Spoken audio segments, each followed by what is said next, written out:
Mail.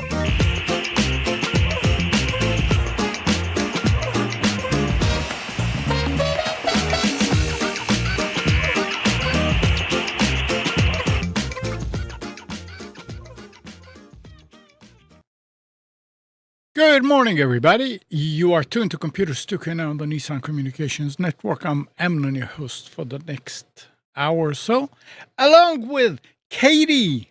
Good morning. Good morning. And Nick is here. Good morning as well. Good morning. And Gal is here. Good morning, everybody. Spence is traveling. Our number is 561-518-9773.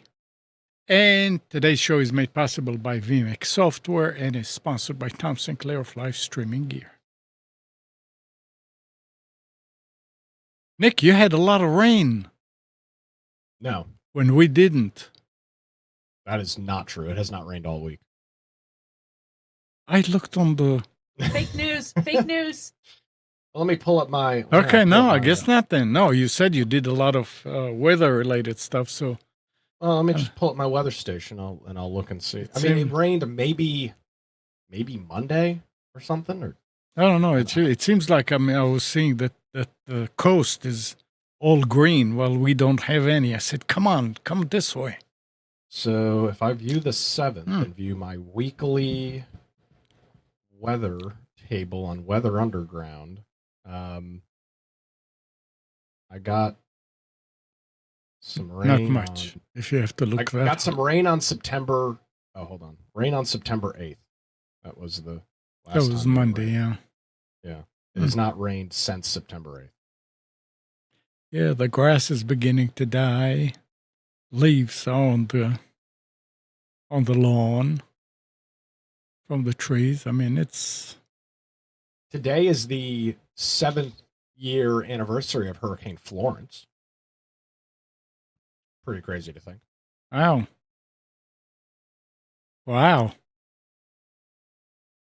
You were driving around with a camera in your car. Do you remember? I was. Yep. Mm-hmm. Yeah. All right. So, what else happened this week? I went to a cool event this week. For those that watch a variety of tech YouTubers, you may be familiar with a company called 45 Drives. They make chassis and cases for, and they're very popular in the home lab group because they're very big on open source and things of that nature, and they've done a really good job at providing really cool custom equipment to that kind of community. And they're from Nova Scotia in Canada, but they just opened an office in Wilmington late last year. And so they hosted an event here this week called their Creator Summit, where they fly in tech people and content creation people and talk about some very interesting enterprise, very high data technology, talking about storage in the petabytes and things of that nature. So I went to that on Wednesday, which was pretty cool. Texted with Gal a little bit about some technology that I'd never heard of. Sat through an hour seminar on technology. I understood nothing of what they were talking about. So that was pretty cool. So what? So you started saying they're making... Yeah, I learned about this thing called Ceph. Never heard of it before. Still, after sitting through the hour-long talk on it, still know nothing about it. Still have no clue. Talking about, yeah, just bizarre. It's really interesting to see the data scaling. I mean, obviously, storing data has always been a problem and an issue, but some of these new technologies for high availability data, we're talking about hundreds of terabytes into the petabytes worth of data, is actually being deployed and rolled out. And it's, while it is not cheap in the grand scheme of things, it's hundreds of thousands of dollars compared to what it would have costed in the past, which would have been millions of dollars to store that kind of data. It's pretty amazing that for $250 or $300,000 you can roll out petabytes worth of data, which is, yes, expensive, but in the grand scheme of things, really not when you look at how expensive that stuff has traditionally been. It still is, but it's a lot cheaper than what it was. Yeah, like I mean, you it's said, a, yeah. it's, yeah. Last week we got a new cluster. The company I work for, that's what they make. They make huge storage clusters. 300 and what was that? Your audio is going away. My audio is going away. Okay, no, it's fine. Yeah, 360 petabytes on a single cluster. Pretty impressive. That is nuts. Yeah. And it's all highly available, correct? It's not like It's all flash and Oh, all wow. highly available. nice. Yeah, and that is nuts. So yeah, Yeah, I very, need very two. impressive stuff.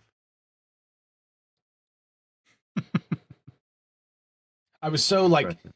I looked at like my TrueNAS dashboard and my measly 10 terabytes, and I was like, oh man, look at all this data I've got. And then these guys are pulling up some of these TrueNAS dashboards that are like hundreds, thousands of terabytes, and I'm like, well, that makes me feel like a chump. What is like a layman's example of like why would a company need all that space?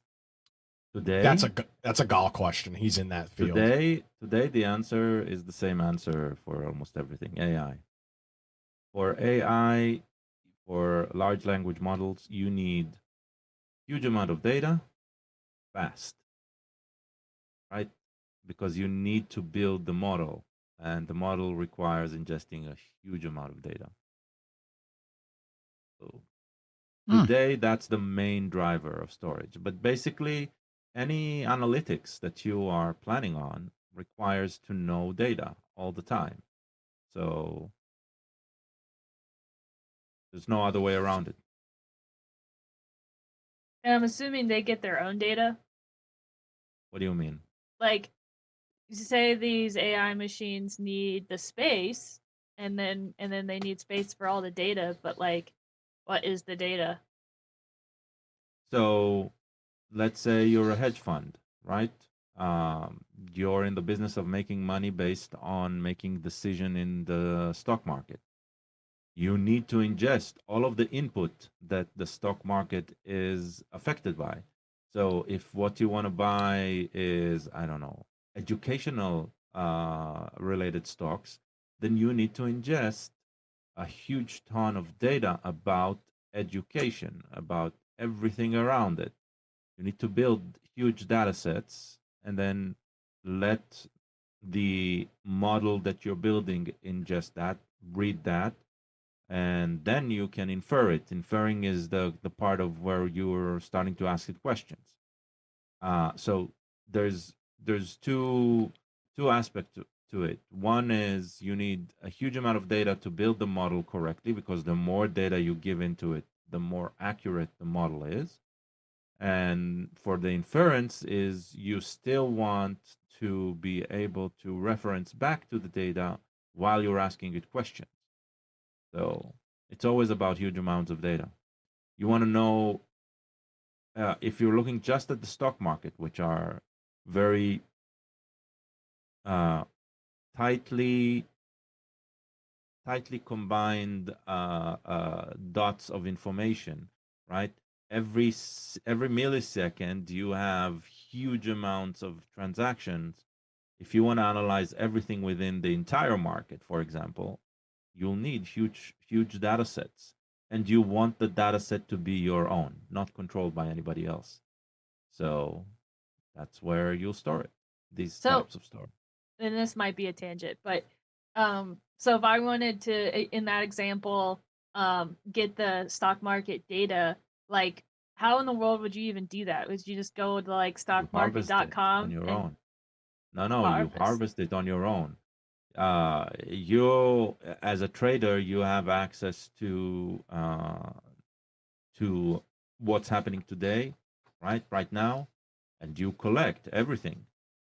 You do not. So you'd have Yeah. to write software to record it or whatever to grab it Yeah, yourself. I'm guessing there's APIs that they're Yeah. using, Okay. but the historical data you preserve is yours. So I'm sure that if you want to start from scratch today, you can purchase from certain groups something, but from a certain point forward, you'll want to collect that yourself because you want to control the collection. We are talking about companies or like if they can buy, I don't know, a petabyte of data, right? Then they can the money resolution that we're talking about, right? The cost resolution that we're talking about here is huge. So we're not talking about those who are doing it in their basement garage Yeah. or something, right? So does this fall into the same category of like when companies sell your data, they sell it to people that are like Oh, trying to for collect sure. data and For analyze sure. it in their petabyte machines? For sure. Yeah, Interesting. that's definitely part of that. I it's hard to wrap my head around generic things like data and petabytes. I need like a practical real world application, so that helps a lot to like noodle around. Okay, so you've been using ChatGPT a lot, right? Yeah. For writing code. Yeah. The way that works is the model that predicts what might be the next thing that you want in your code, right? Which is what the LLM does, is based on existing code. That existing code needs to be accessible to someplace. build the model, right? Mhm. So think about it like that. And the thing is, even though the code base itself grows, in order to train the next model, you'll need to ingest the entire model again. It is not for now, right? We're not in they call it generic AI, right? We're not there, general AI. We're at the point where you need to rebuild the model every time iteratively, and that means it needs to ingest all of the model again. So updating the model means reading everything from scratch. So you need to keep that data set available. And if you'll use what's equivalent to cloud services, then you're going to pay by the bandwidth that you consume. So that's a lot, right? Hmm. So that's why managing your own storage is still important for these companies. Talk about ChatGPT. Earlier, buried in the middle of a lengthy blog post addressing ChatGPT's propensity for severe mental health harms, OpenAI admitted that it's scanning users' conversations and reporting to police any interactions that a human reviewer deems sufficiently threatening. When we detect users who are planning to harm others, we route their conversation to specialized pipelines where they are reviewed by a small team trained on our usage policies and who are authorized to take action, including banning accounts. If human reviewers determine that a case involves an imminent threat of serious physical harm to others, we may refer it to law enforcement. Good. But in the meantime, they're listening to everything. Well, it says that when you use it, that they're using the whatever to train it. But this isn't anything that's like special to AI. I mean, if you go see a therapist or you go see a doctor Yeah. and you start saying crazy Right, things, right. they have a responsibility to report you to the police. And even though there's HIPAA and all this other stuff, if you are harm to others or yourself to a certain extent, they will get the authorities involved. So it just seems like the same procedure to me with AI. Yes, except that here you don't think that somebody is watching everything you do, and Well, sometimes they're not watching. Unless you're listening to Computers 2K now and you know that everybody's listening all the time. yeah, well, Yeah. But also it says it when you use the AI. It says, hey, anything you put into the AI machine can be reviewed or whatever. I Yeah. don't remember what exactly it says, but it says whenever you use it that the stuff in there isn't kept private. That I it's don't your- even Go- I don't even understand how this stuff is possible. I was using AI earlier this week to argue with somebody online, and it refused. It refused to. It refused to call them an idiot. It told me that my prompt was inappropriate and it couldn't do that because it didn't want to do any sort of personal attack. How the hell are people going through the process of walking AI through killing themselves? Like, I mean, it won't even say Gal's an idiot without telling me, sorry, Nick, I can't do that prompt. That's what I've Well- always found. That's So what I've always first of found all, crazy you about some of the can- AIs. You Yes, can make.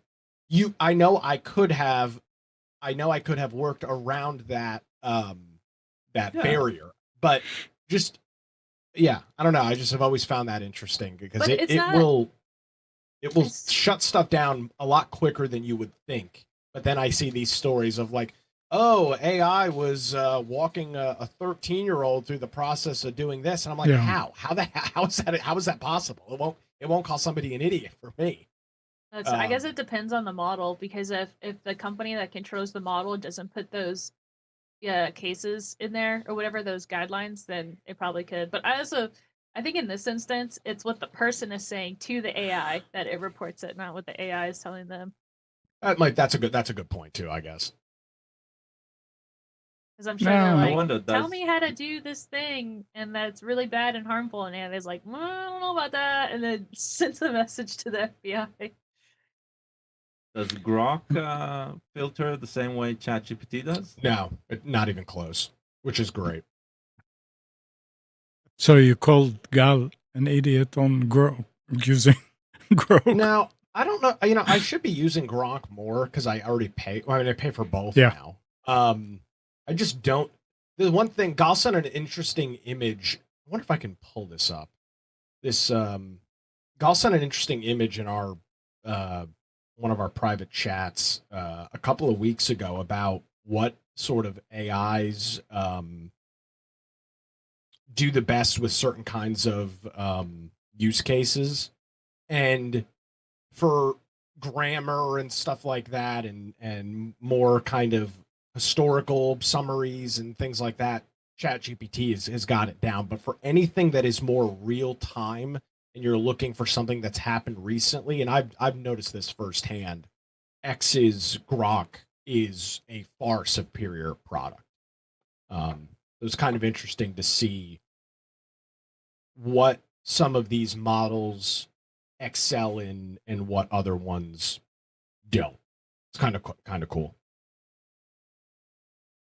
So have we already talked, or has there already been a case where there's an AI model out there that's not as policed as well as some others or whatever, and is there proof that it has caught or has told somebody to do something illegal and that person has done it, and is it the person's fault or the AI's fault? Like, has there been like a case about that yet? I don't remember Don't seeing think one. so. yet. No, and it's going to I'm take a long sure time. it's. Yeah, well, I'm sure it's only a matter of time. Some kid will do something really bad, and the parents will sue the operator. And Katie, I would guess it's happened, but it hasn't. It's been such a frivolous case that it hasn't gotten any serious attention. Would be my guess.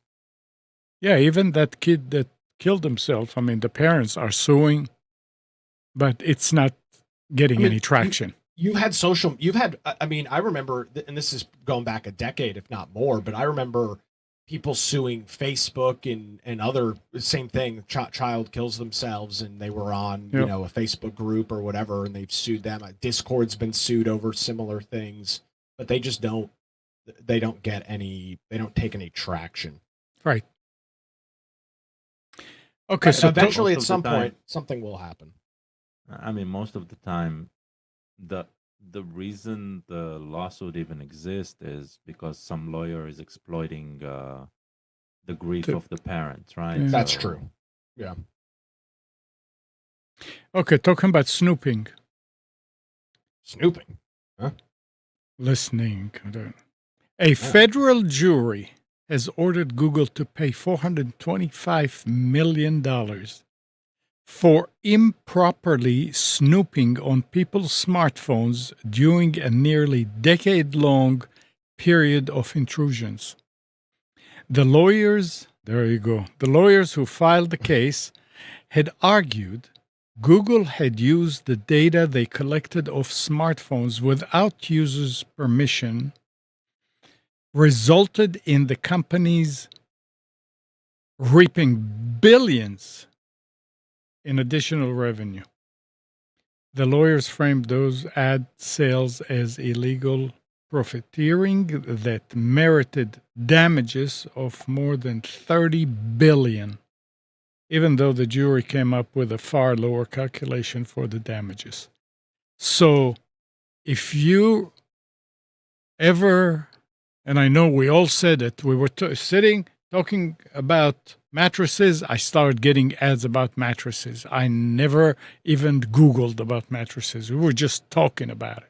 Or things like that that you said, how did they know that I'm interested in this now? I know they're listening because it's happening to me all the That's time. yeah. Well, I mean, here's The it's reality not is, proof, people, but it's more reality, people, they're not listening, is that we are way more predictable than we think we are. That's all. It's all statistics, and it's the same thing as us talking with an LLM and being mind blown when it gives us exactly what we expected, right? Um, it's as it's a lot worse than just listening. It's we are a predictable being, and the statistics that they collect about us, the metadata, which is easier to collect than processing voice and passing it on, which would be battery intensive, CPU intensive, etc. Right? Is that just by the metadata that they collect about us and our surroundings. Remember, they're not just listening to our phone, right. they're listening Yeah. to every single phone in the room in terms of we know that they are approximately close or they're connected to the same Wi-Fi or the same cell tower, etc. The cross-referencing of this data is what feeds that marketing analysis AIs. Okay. And so I'm not saying the lawsuit is wrong in terms of harvesting and using this to target the individual, but the way people stop thinking about it listening to you, that would be the simplest explanation, but in this case it is not the right it's not the right process. So yeah, we're just um, sadly very, very predictable pieces of meat walking around. And that digital mind can predict a lot about us, even our interest in mattresses. Come on, That Gal. we can't see the connection. Gal, I mean, come on. Talking about coming up with, they need mattresses suddenly out of the blue.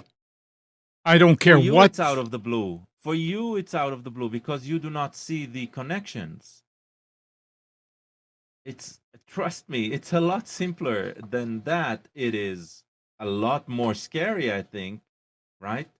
Because it's not just somebody eavesdropping, somebody, in this case a machine, right? Eavesdropping and giving you exactly what you talked about, right? It is even more sinister than that. It is somebody actually knowing how you are thinking just because you were with somebody at 10 a.m. Yesterday. It's a lot more. Um, uh, it's a lot deeper. Okay. and a All lot right. more scientific. And I think that's even scarier, It is. right? Yeah. Because it shows that all of the charlatans that were acting as psychic, right? Uh-huh. They knew how, maybe intuitively, right? They knew how to get access to some of that data. And so this is just machines doing what psychics, charlatans were doing all along. Well, That's if all. machines can predict what I want to Google next, can it please predict the lottery number so I can win $1 million and retire? That's an interesting question. I'm gonna ask ChatGPT. I mean, take the thought experiment, right? North Carolina is what, 10 million population, Yeah, 10.5. right? And the week before was 1.8 billion dollars.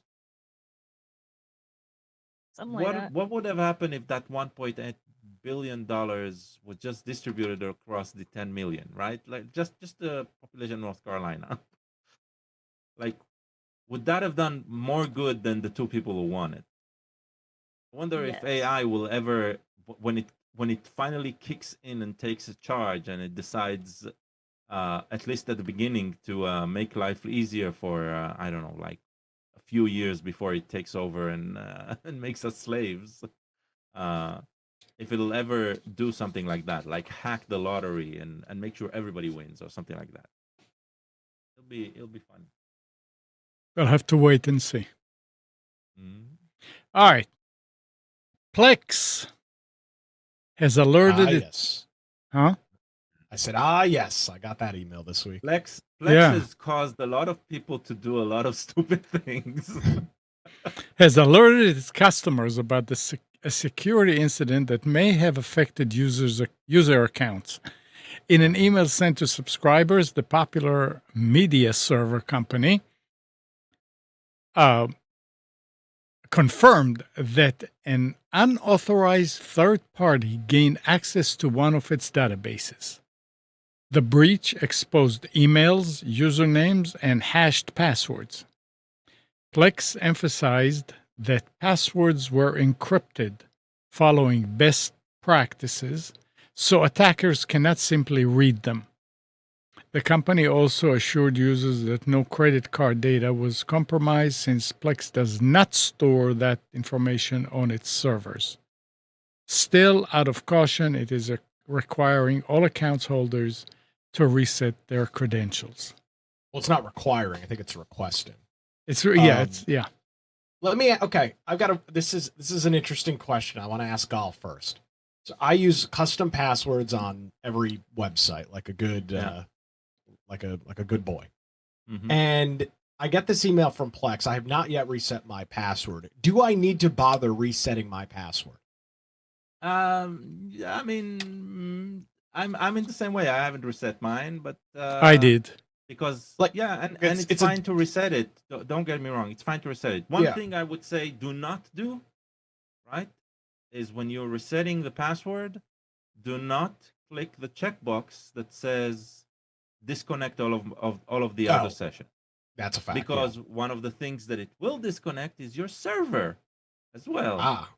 Yeah, That's good to know. Monday morning, I get a text from for a good friend from Israel, which I got him to learn about Plex while he was in the States, and he has a server in the States that he left at some friend's house, and he's watching like content back in Israel from that server, right? So, but when he got the message, he went in and he reset the password and he disconnected all of the other accounts. And so he's texting me frantically and says, "Koenig, I need your help. I had to reset my Plex password and I wasn't available. Like I wasn't able to help him. I told him I can't drop everything right now for that, but I told him how to connect to his server and reset the password on the server and all that, and he followed that, and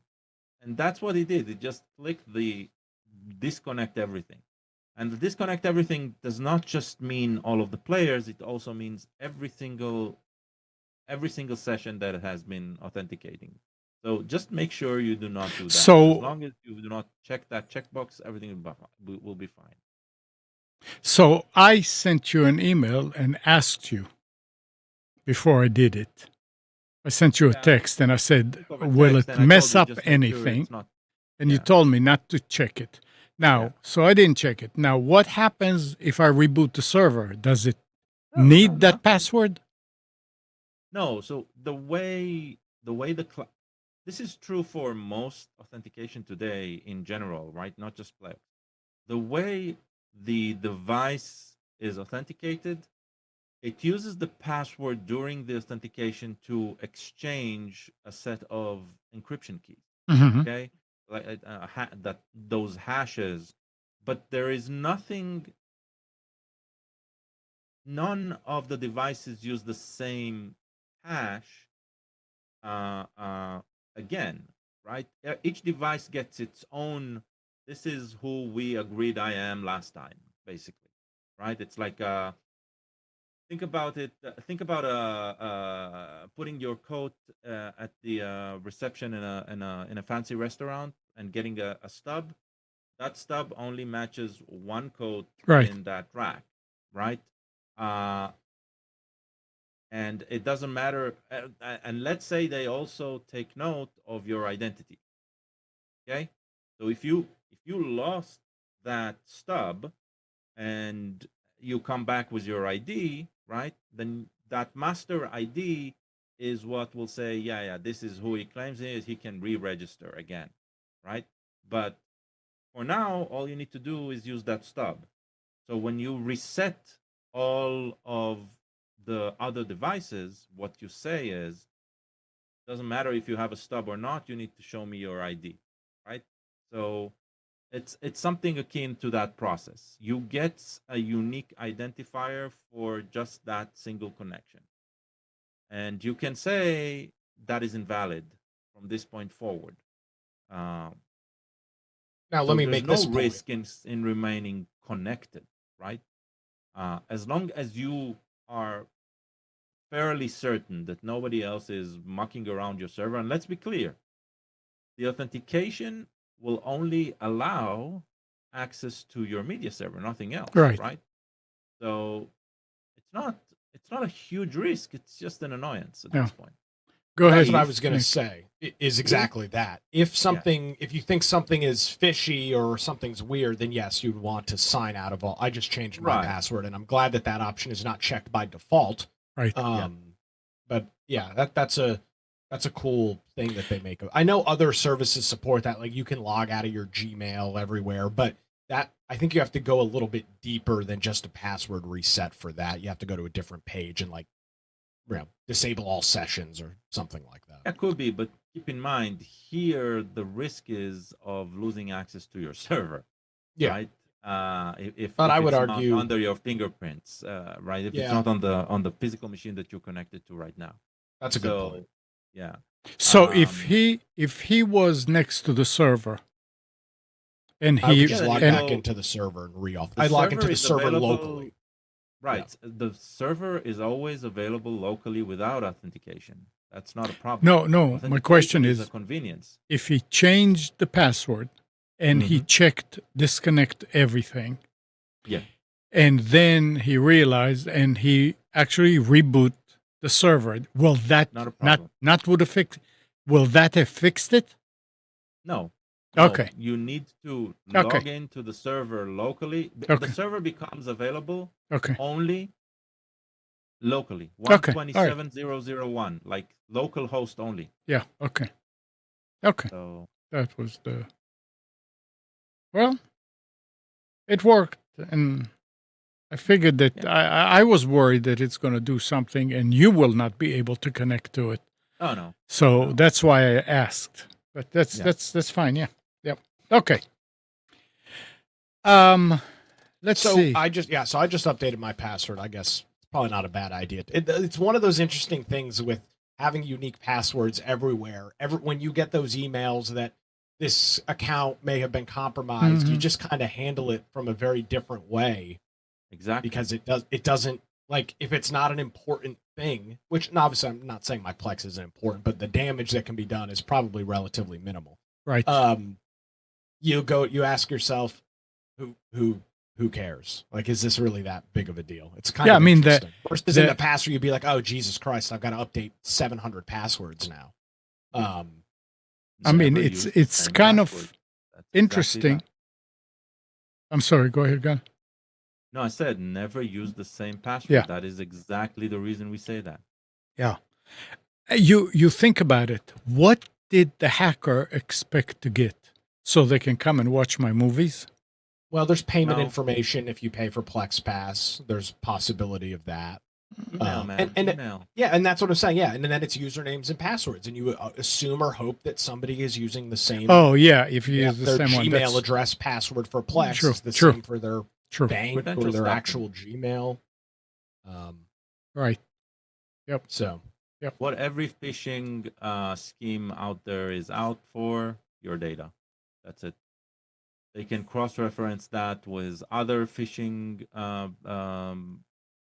databases. They can try to find ways to either market something from that list or just use it as solid identities that they can use to get other pieces of information, basically.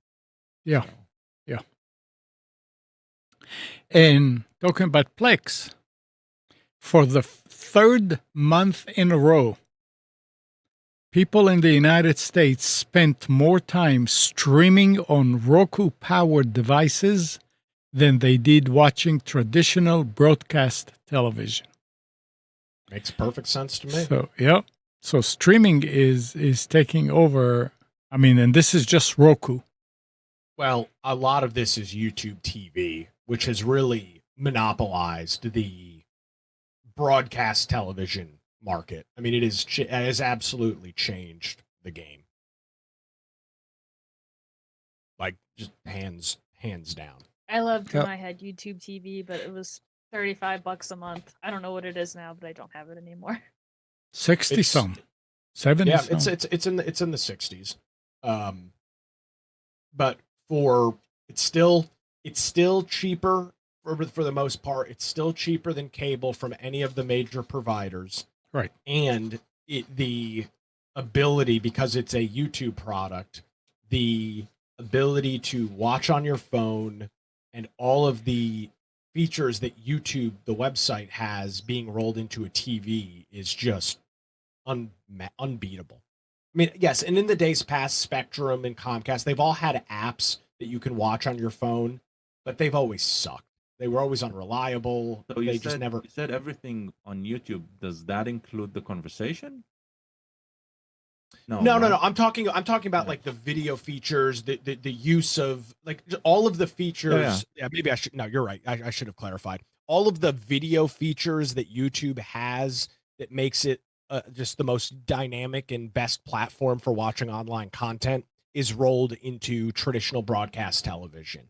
And it's really, they've really leveled it up. And of course, last week started the NFL season, and YouTube is the only place that you can purchase what is called the NFL Sunday Ticket, which is the exclusive Okay. ability to watch every NFL game across the country. This is their Wait, this is now their third year. That's expensive. now That's but $300. but just what for that. you're but that's what you're saying right now is probably the reason for the rise in numbers in the Yes. last 3 months.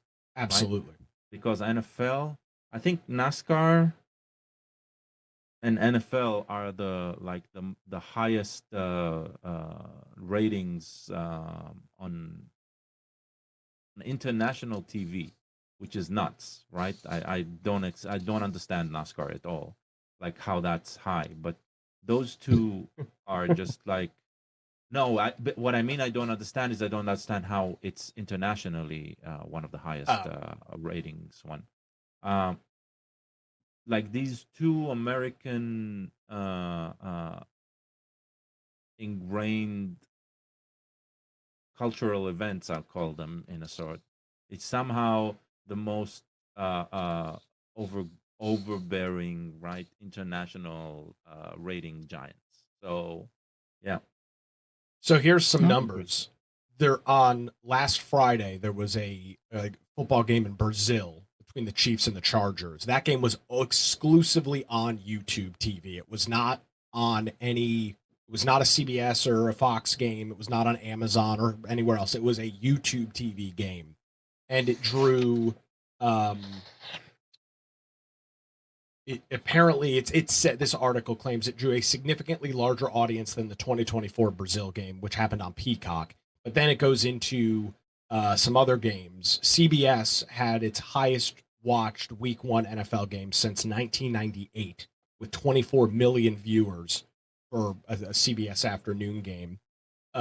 Sunday Night Football had the best for NBC since 2022, 26 million, and Monday Night Football had 21.1 million, which is an 8% increase from last year's. That it says That's Week a One lot. average total 22.3 million viewers across NBC, ESPN, CBS, and Fox, marking a 5% increase from last season and a 19% increase from 2023. So take that for what it's worth. But Wow. it's not cheap to do. $300 for the NFL Sunday ticket is expensive, but when you look, but it's the most user available that it's ever been, because previously it was only available on DirecTV, and it was not DirecTV streaming. This was DirecTV physical satellite set up at your house. Watch it on a TV where you've got coax running from a satellite to a satellite receiver. And so now, for the same price, which it was $300 on DirecTV, for the same price, not only do you get all of it, YouTube has revolutionized the multi-view, which nobody else has been able to do. You can watch 4 games or 4 streams at once. Every day in my office, I have a 4-box of Fox, CNN, MSNBC, and BBC.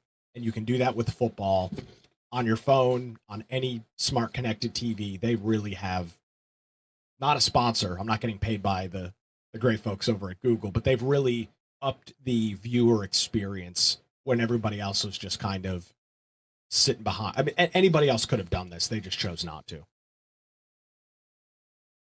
So you need to have a YouTube TV subscription, and then you can buy the $300 package, which is $300 for the entire season, right? Yeah, I mean, yeah, but the season's only 5.5 months, so it's still it's not a full year. But yes, you divide that on the 5 months of the season, and it's like yeah. So yes, you do have to have a base YouTube TV subscription for access to NFL Sunday Ticket. Okay. Yeah. Nice. Yeah. And so they've done a really good job. Amnon, please call them and talk to them about sponsorship. And one of the other things too is the family sharing. I am not paying for it. I'm not paying for it. My parents have paid for it. You can add up to 4 users to your account. So but you need to connect through their IP every once in a while, no? There is a much easier solution, which is calling my dad every 3 months and having him log into my profile on his TV at home. Okay. And so, yes, every 3 months you do that, which I cannot believe they have not found a workaround for yet. That will happen soon, and it will crush my being, but they still have not. Every 3 months, I just have Nick, him log into my I sure hope your phone is not around you, because now they heard you. Well, this is what everybody is doing. And I just can't believe they haven't found a way to. But again, it's part of what they want to do with YouTube TV, which is break away from the traditional model of, oh, you only watch cable television at a one physical address where you live, which is what has always been, with, of course, having a physical cable box connected. So I'm not sure that they'll ever shut that down. But yeah, it's amazing when a company like YouTube, who has no ties to traditional broadcasting, comes in and just eviscerates the the competition. Okay. By the way, the Um, solution to what you're describing of password sharing and all of that and device is so simple, right? But for some reason, it's not implemented because they understand that the moment that that will be implemented, the moment that device sharing will, I don't even know if it'll be a technical hurdle away, but the moment device sharing will be somehow policed properly, right? Then the pricing that they are using will die, right? People will not pay the price. People are paying the price today because they can justify the cost by sharing it with family, etc., and a group of people. So solving it is easy, right? If you do it at point of sale and you get a physical device that performs the encryption, right? Something that akin to what the cable TV did, right, with the encrypted card. You can do that today. It's not a problem. You can have an encryption, a one-time encryption on a device, and take care of that. But that requires manpower. That requires physical manufacturing. Uh, uh, and that'll break everybody's spirit in terms of, oh, I can't share it. Because if Nick had been registered one time as part of the family and didn't need to authenticate every time, right? It doesn't matter to YouTube TV whether as long he was the original authenticator, right? Losing the authentication means you lose the connection, and then you need to deal with some physical hurdle. It's possible to do that. Nobody wants to do that. Yeah. Yeah. So we'll see. I'm sure they will crack down on it. I mean, everybody is, and everybody has. When they so need it's inevitable. When they need more money, they will. Yeah, absolutely. And it will. They'll get some bad PR for it, but they could potentially add tens of millions of new Subscribers. customers. Yeah. But I mean, here's the thing. It's not like Gal, you mentioned password sharing, and this is not password sharing. They make it very. They encourage you to add all of your family members. So it's that's kind of the weird thing about it. This is not like, oh, Disney Plus or Hulu, where you've got one person that just shares their email address and password with 15 other people. They very clearly want this set up for a family. The question is, when do they? But they want to control the definition of family. Yes, they do, and that right now the definition is same household, same physical address, and same IP address. So the solution around that is the one that I described. Yeah. But they also want you to travel with it, which makes it kind of harder to deal with. Is there are a lot of people that travel almost full time for work, and they're all over the place. And when you start making it a pain in the ass for those people who are actually paying for it and want it for the flexibility of traveling, then you've really shot yourself in the foot. So Agreed. I'm going to be curious to see what they do. All right, let's switch here. The last story that I have is Signal has begun rolling out end-to-end encrypted cloud backups in its latest Android beta release. The opt-in feature allows users to restore message history if their phone is lost or damaged. Free backups include all text messages and 45 days of media attachments. A $1.99 monthly subscription extends media storage to 100 gigabytes. Users generate a 64-character recovery key on their device that Signal's servers never access. Backups refresh daily, excluding view once messages and those set to disappear within 24 hours. The nonprofit cited storage costs as the reason for its first paid tier. iOS and desktop support will follow the Android rollout. Signal said it it stores backup archives without linking them to specific user accounts or payment information.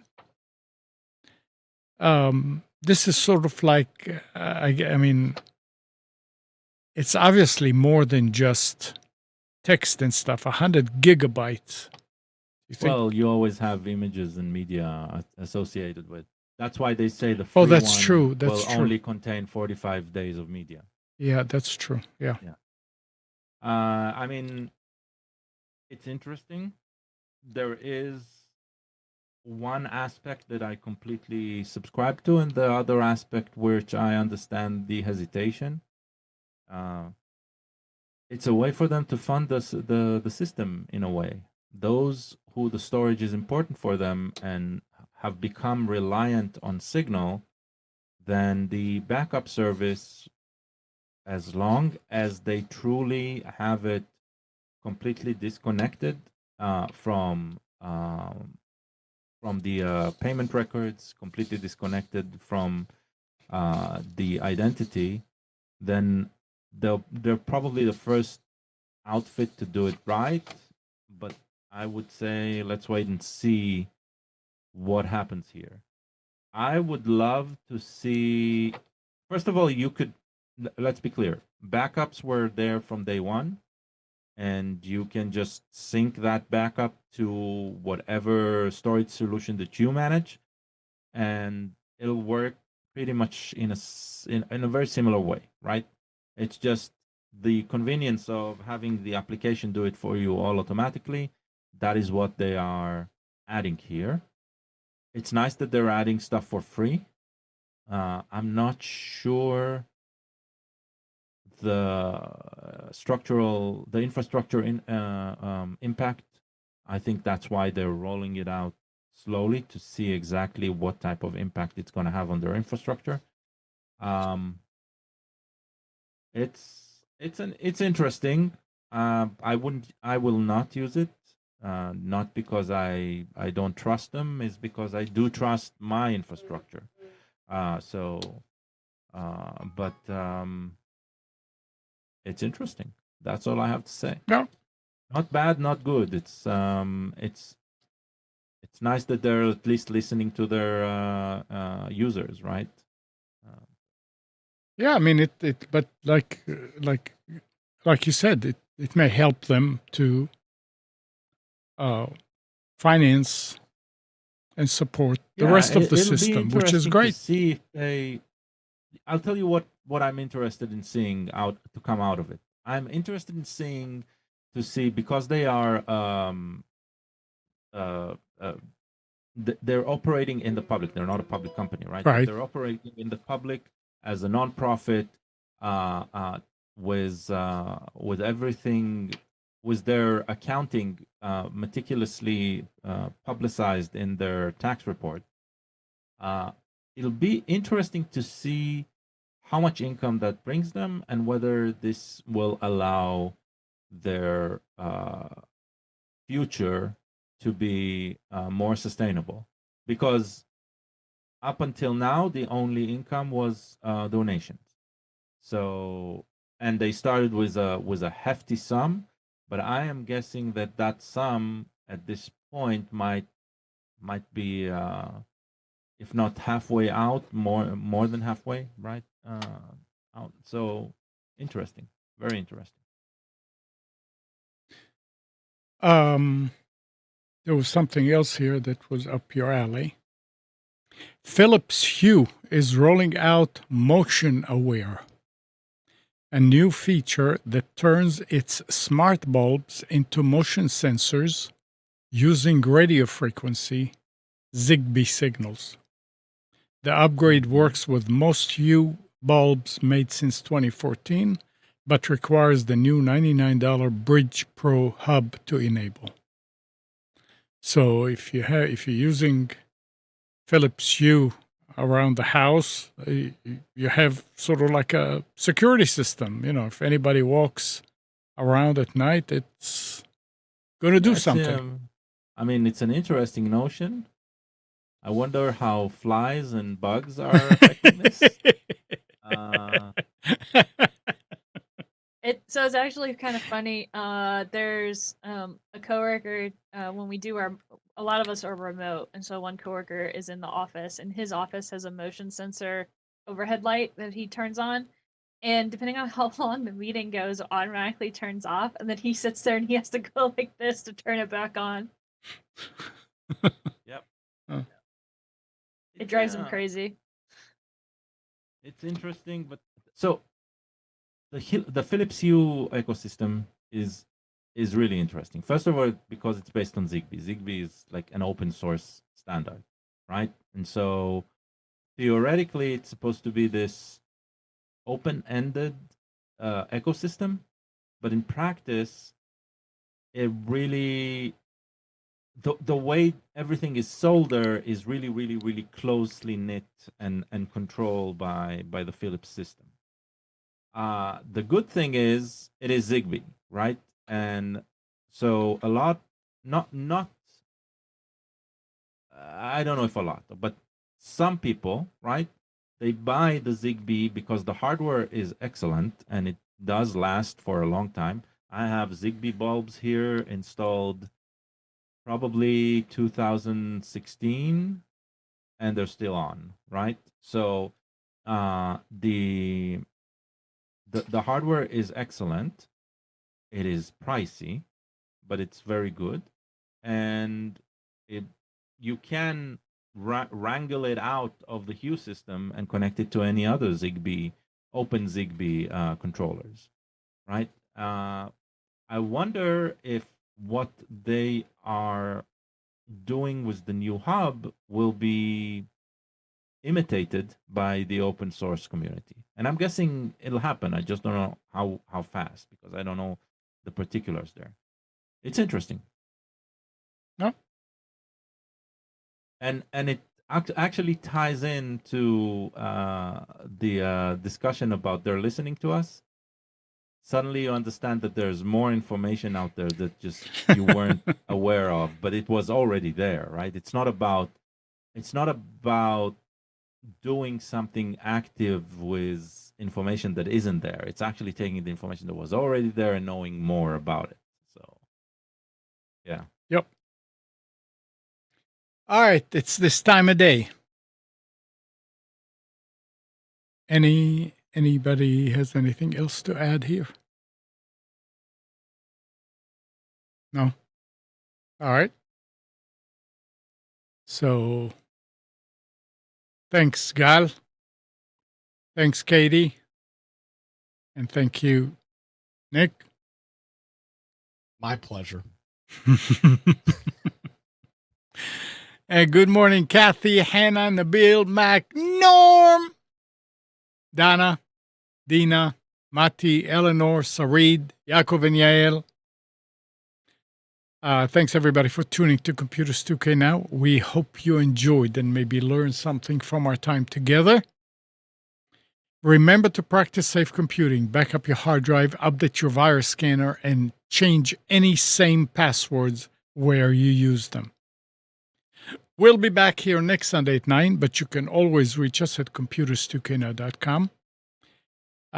Monday through Friday, 5 to 6 a.m., Nick hosts the Carolina Journal News Hour on WBT, 1110 a.m. and 99.3 FM. And it's on YouTube. So just on YouTube, search the Carolina Journal News Hour. Also, Monday through Friday, 7 to 8 a.m., Nick hosts the Nick Craig Show at nickcraig.com. Just go to nickcraig.com and get the details. Have a great week, and we'll be back together next week.